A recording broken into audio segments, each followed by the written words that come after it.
At what point in getting ready to make the show did you realize, like, oh, it's going to be more than just like cool sitcoms? At what point? I don't even know. We didn't have all of them at first. I think we had the first 6 or 5. I'm not sure. Yeah, I don't know. I think I have no idea. I just was trying not to get in my own way and overthink, and just know that we were part of like an actor troupe. We really shot the first episode in front of a live studio audience once, and that is what we did, like the way they did Dick Van Dyke. And I think that was so terrifying for all of us that everything else felt like the most amazing playtime.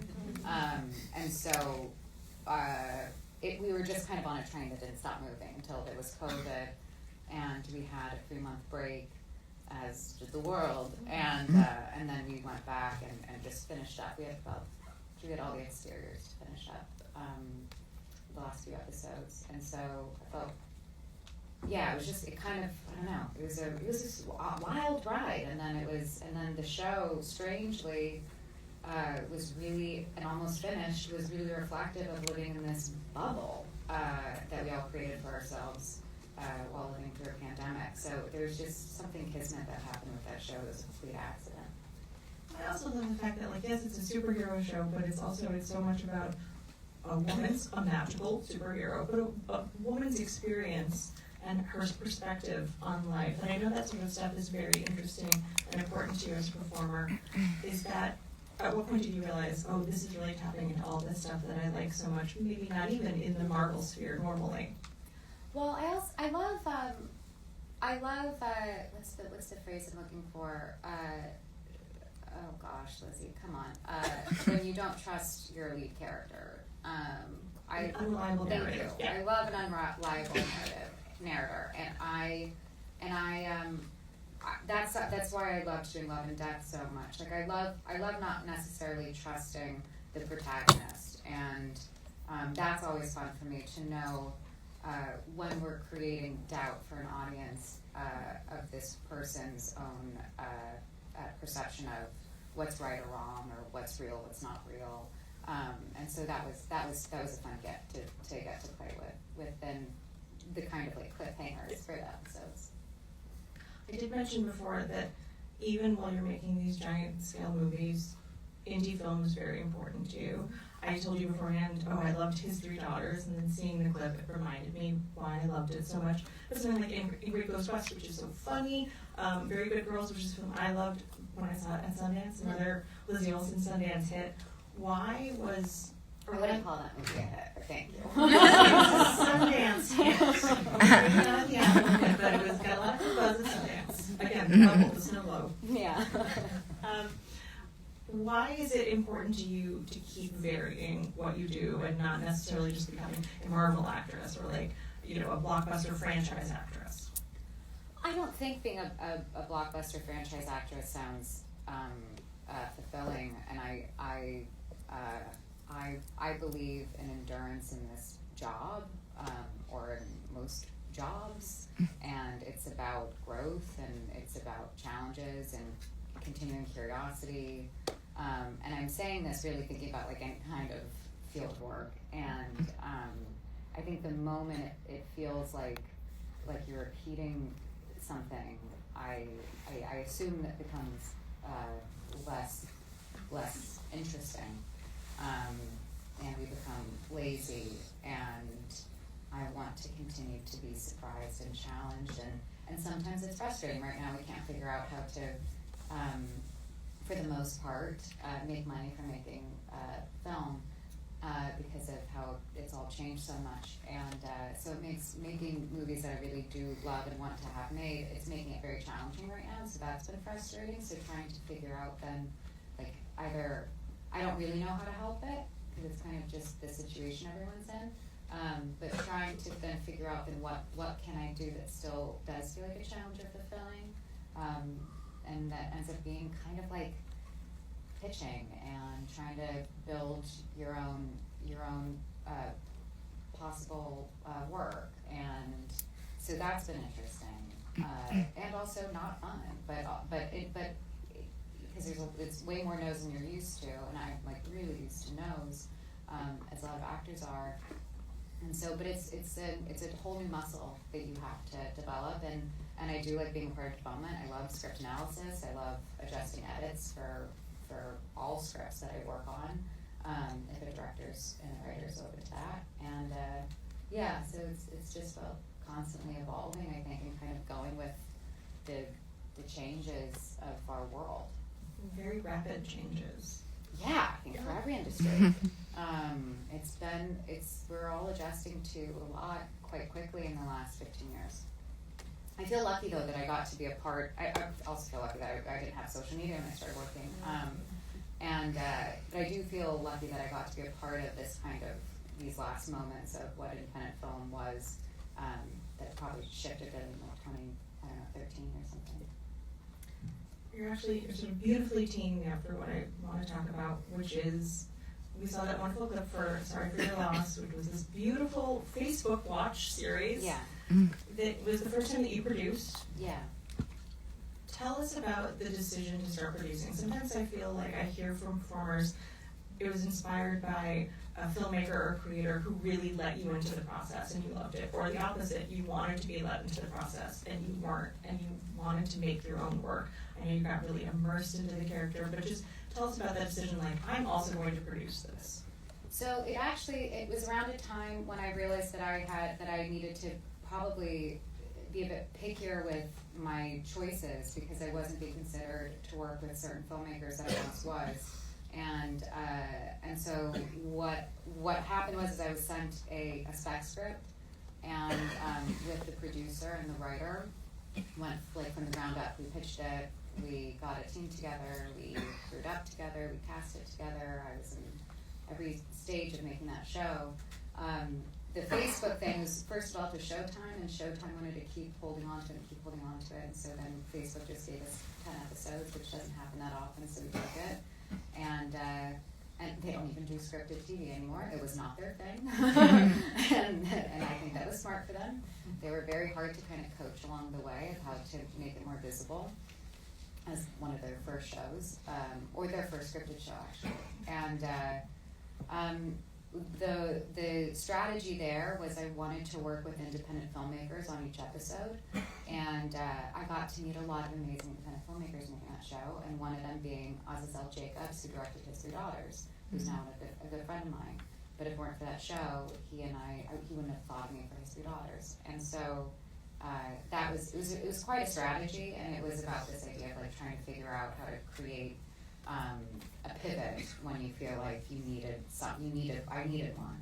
I needed one. And so it was amazing to be a part of something from beginning to end, and then it was also amazing to kind of create those opportunities from like a strategy standpoint.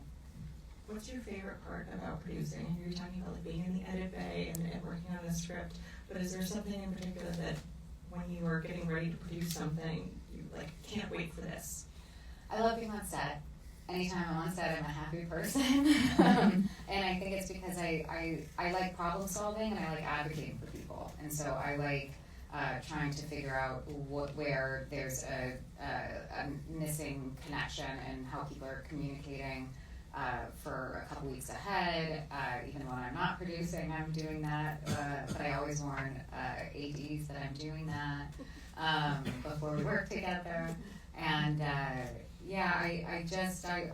want everyone to feel valued, and I want everyone to feel like that. I want them to enjoy their job. We're with each other for 12 to 16 hours, somewhere around there, and that you're not with your family, you're not taking breaks, and it's a lot to ask of people, and so for it to be a bad atmosphere is not cool.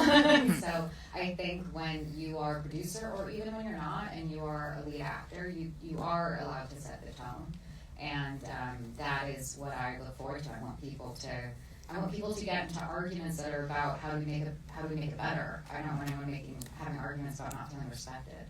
I think creative arguments are like delicious, and debates are great. Like I love debating people.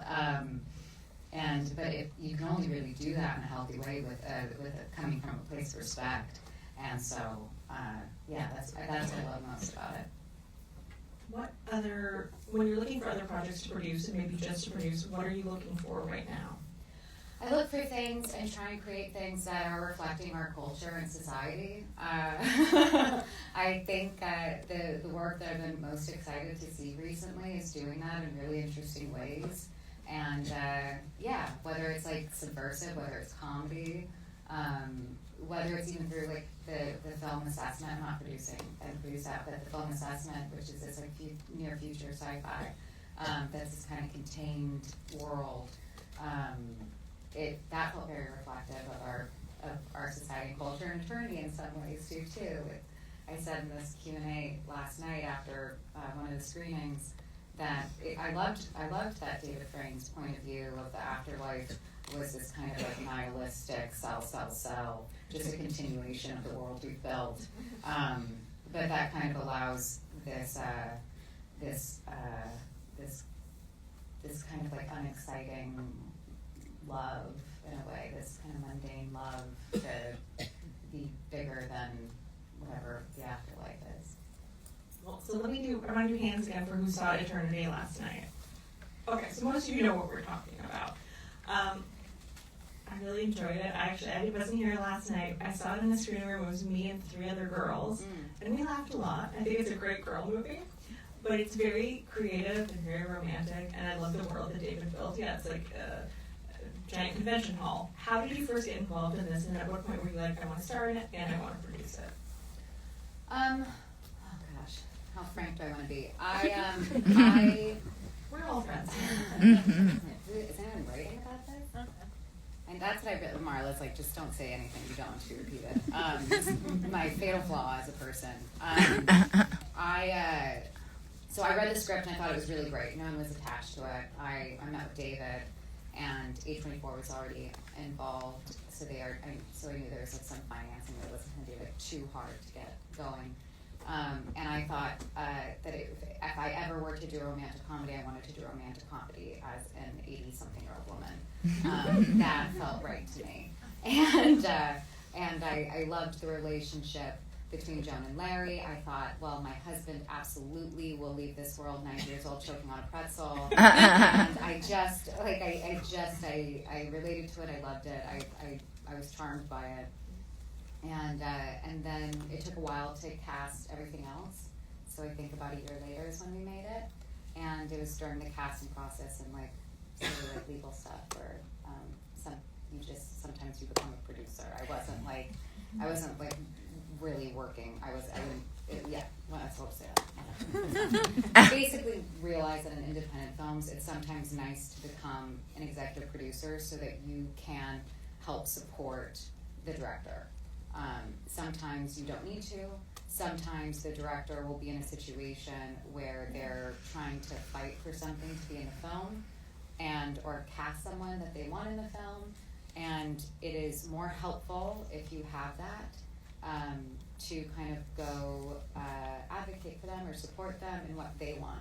And so that is why sometimes I become an executive producer.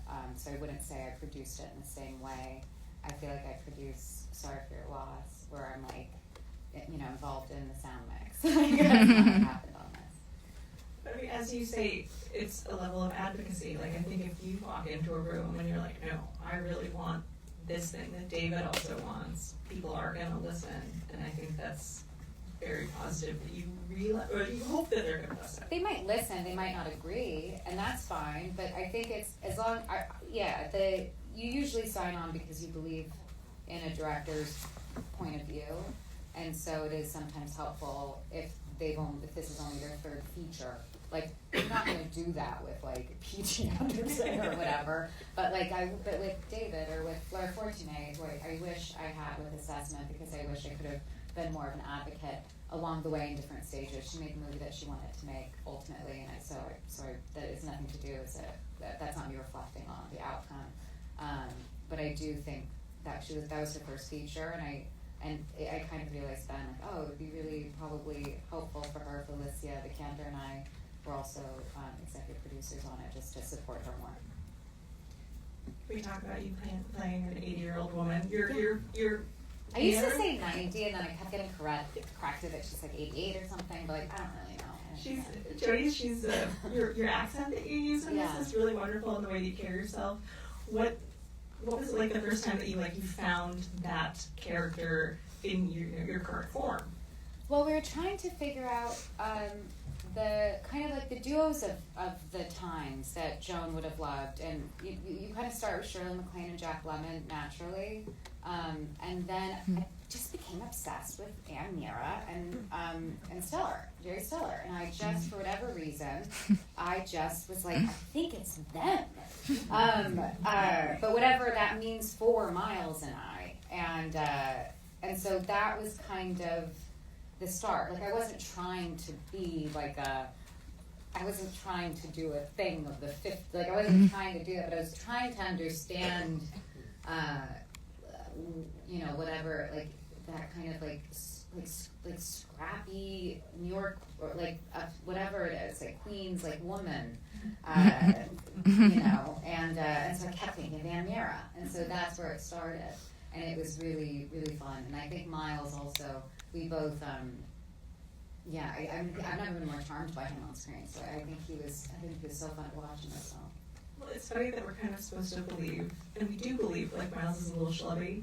Mm-hmm. And it's just he's so charming. He loves his wife so much, and that was really, it's funny and it's sweet, and it's so much fun to watch. Well, thank you. I would be remiss if I didn't ask a question that, again, we're all friends here. I feel like recently, when you've been talking about Marvel stuff, and even today, it feels like you're still in it. And I know that you're voicing Wanda in the show. Is there a world where you're not out of the Marvel business? It does seem like it's something you really love. It is something I love, and it's something I always want to return to. And I think the thing that's been so special about the last 5 years is I've got to do so much of the character that I never thought I would. And so there are still character through lines that have happened in the comics that I would love to do, that I think fans also want to. I mean, these movies aren't for critics; these movies are for fans, and I would really love to kind of service some of those storylines. Who there realizes that Lizzie is also a best-selling author? And so, no, for children. Well, no, hold on. no. This is I'm not a list. She's a best-selling author. Got it. Who knew this? Embarrassing me right now. Okay. Yeah. You and your husband have co-written 2 books. Yeah. In the Hattie Harmony series. Yeah. But They're children's books. They're children's books, but they're about really important things. They're about anxiety, and they're also about kindness. She's a worry detective. Yeah. What is a worry film detective? noir worry. What is a worry detective? Do you feel like you're a worry detective? No, I don't. I feel therapied. I feel like I've been given tools that I ignore or choose not to ignore. But the books were really, really fun for us. My husband and I were trying to. He had quite a few children's book ideas, and we were playing around with them in 2019, and then somehow in 2020 a publisher asked us, "Have you guys thought of anything around the anxiety space for kids?" And that was where Hattie Harmony, he very quickly thought of Hattie Harmony. And he has 2 other picture books that are not related, that are his, that one will come out this year and the other next year. And the inspiration behind all of it really was trying to think about the first piece of art kids are really shown, and it's children's books and storytelling. And I think it was coming from a place of how do you inspire curiosity and patience in children when there's so much to be distracted by. And that's where it started. And our goal always with Hattie Harmony was to hopefully make it into a children's preschool show one day, which is something we're actively doing right now, and that's been really fulfilling. This is all a long way of me getting to a question. As a producer, who obviously loves being hands-on, wants to have a good set, wants to be involved in writing, is writing and directing a film something that you're interested in at all? I can see it for you. I think it would be something I might do at some point. Directing is something I really admire so much, so it's hard for me to be like, yeah, I can do that. Like, I find it to be such a true art and talent, and something I respect. And yeah, I love a lot of elements of writing. I don't like sitting down and writing dialogue, but I love help crafting story. I love creating turns. I love creating payoffs and things that return back to. But that's because I also love writing essays, and so it's something I do like. But I don't know if I'll direct. I have nothing that comes like it. It's silly to. I don't know, but maybe. I don't know. You have a ton of upcoming projects. Really? Yes. I don't think so. Well, you at least have two. You have one that is returning you to working with Sean Durkin. Well, who knows? No, that's a pilot. I've never shot a pilot in my life. No one might. I probably just pilot. Just do it in the dark. Yeah, well, we don't know if it's a real show. So that's just I made a pilot. I might not ever see it. And with Sean Durkin, and that was really lovely. Who directed Mark and Mark's name Marlene. It was Will Arbery, he's a great playwright. He wrote it. It's a great group of people, great cast. Jason Cameron, Tony Edwards, Chris Milioti. It's a great group of people. I would really love to make it, but it's not real. What is real? I made a movie called Panic Carefully this winter. That is a political thriller starring Julia Roberts, Nettie Redmayne, and Brian Teddy Henry, and that will probably come out. I don't know, sometime mid next year.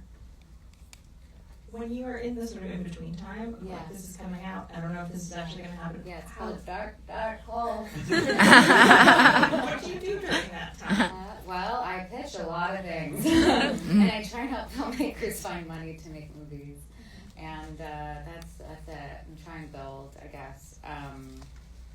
There is an element, obviously, of like unwinding or something, but you can only unwind for so long until you feel like you're a retired 36-year-old, which is never a goal. And so, yeah, so it's just kind of you try and figure out how much you can I don't know, create and have some sort of forward momentum.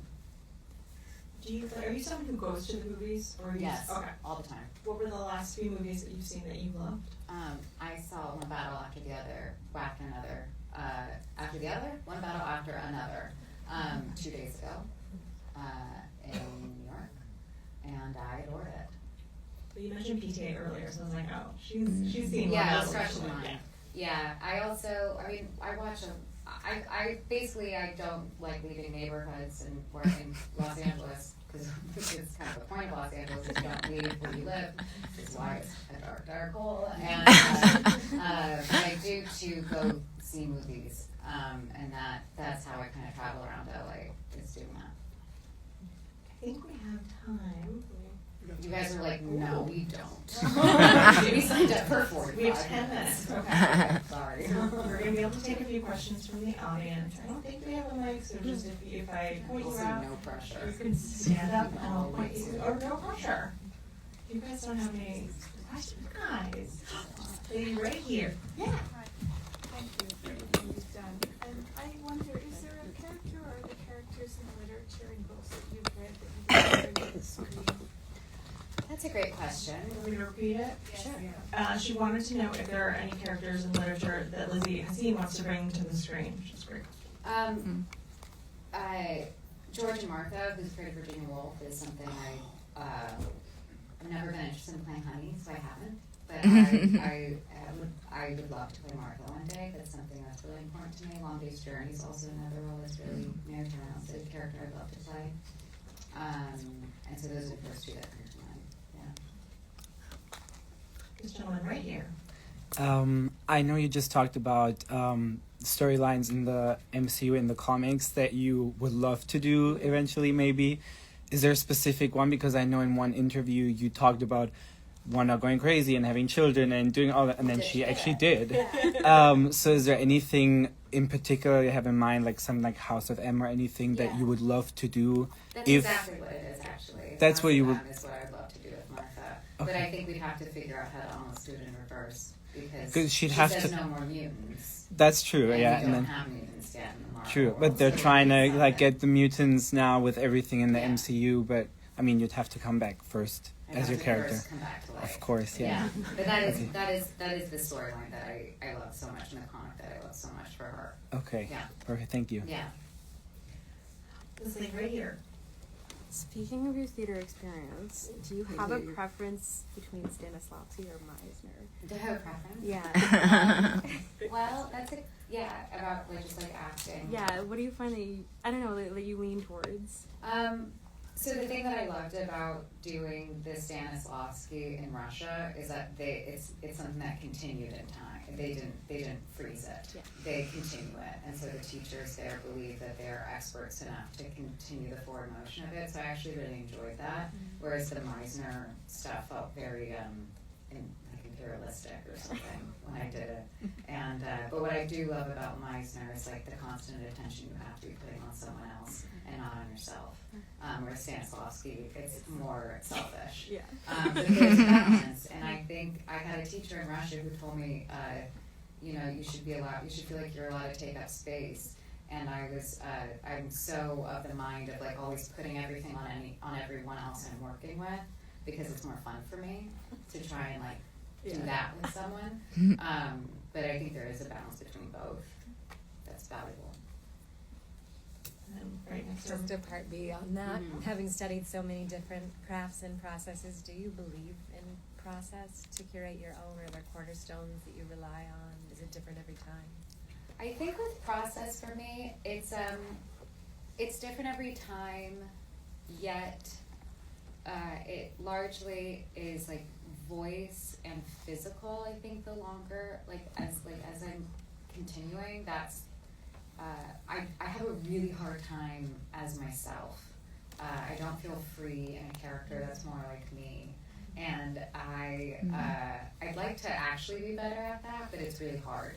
I feel a bit more vulnerable or something, and I much rather have some sort of affectation in my body or in my voice, because it feels freer, and it kind of allows me to feel like everything I do is okay, choice-wise. And so I think that's kind of the cornerstone of the process. And then it's also, I often work with a dialect coach who's very good with script analysis, and so she and I kind of work on that together. this gentleman right here. I was curious. I saw Eternity last night. I thought it was a great movie. Defending Your Life, did that inform any part of that movie? I don't know if Defending Your Life informed David or or Pat, who wrote the concept, and then David rewrote it. But strangely, it wasn't one of the references. I think probably to not draw too many comparisons to it. It wasn't one of David's main references for this film. It was more like A Matter of Life and Death, Avanti, The Apartment. What else? I feel like those were three corners, like those were three really important films for him. Maybe to not lean into Brooks. Yeah. But I always want to lean into Brooks as a person. Yeah. Oh, this right here in the striped sweater. What advice would you give to your younger self when you started your acting career? Advice you would give her younger self with her acting career. I was going to ask that. Good question. I think as I got older, I tried to take up less space. And I continue to try to take up less space. But when I was younger, I was very okay with taking up space. And so I do think there's something to be said about being okay to take up space as you get older, if that means anything to you. I feel like we can get everyone. I don't know. I think you guys. Okay, great questions. I guess my closing question will kind of spin off that one. Was there advice that you didn't take, and you're happy you didn't take? Oh, gosh, there's advice I didn't take all the time. Whether or not I was right, I think it was usually foolish I didn't take it. So I don't have a clear answer for that one. Yeah, I ignore advice and then but I don't also ignore advice. I'm not that stubborn, but yeah, I don't know. Sorry, that's a horrible way to end. You did take that you're happy you took. Again, I'm going to end this weird thing.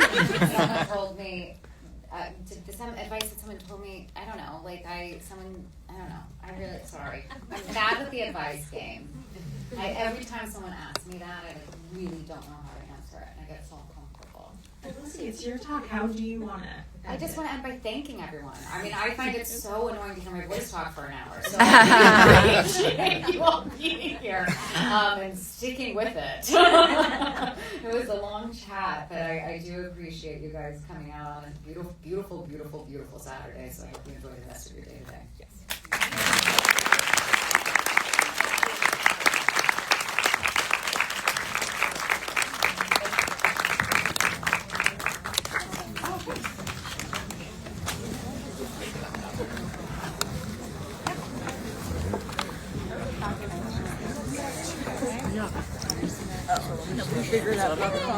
I will. I'm going to. Yes, I do. Hold on. That was a good question. Oh, thank you. It's so interesting to me.